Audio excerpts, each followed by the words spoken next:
જય ભાવેણા, હું છું ખુશ ગઢવી. ફરી આવ્યો છું ભાવેણાની ત્યાગની વાતો લઈ. જ્યારે કૃષ્ણકુમાર સિંહજી ચાચ બંગલે રોકાવા જતા એમાંની એક ઘટના, એમાં એમને એકવાર રાત રોકાણ કર્યું અને સવારની પ્રહર થઈ, એમાં ડ્રાઈવર જાગ્યા એટલે ખૂબ ઝાકળ અને અંધારું.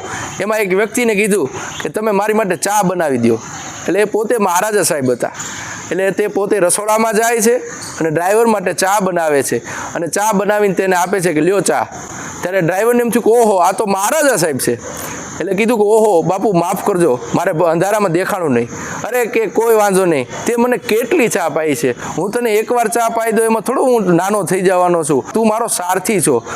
એટલે ખાલી રાજ રજવાડાના ત્યાગ કર્યા એટલું નહીં, પણ અહંકાર, અહમ અને મોટપનો પણ ત્યાગ એ પણ એ શીખવું પડે મહારાજા નેક નામદાર કૃષ્ણકુમાર સિંહજી પાસેથી. એ ત્યાગને વંદન, એ સમર્પણને વંદન. જય ભાવેણા. નવા એપિસોડ સાથે મળીએ.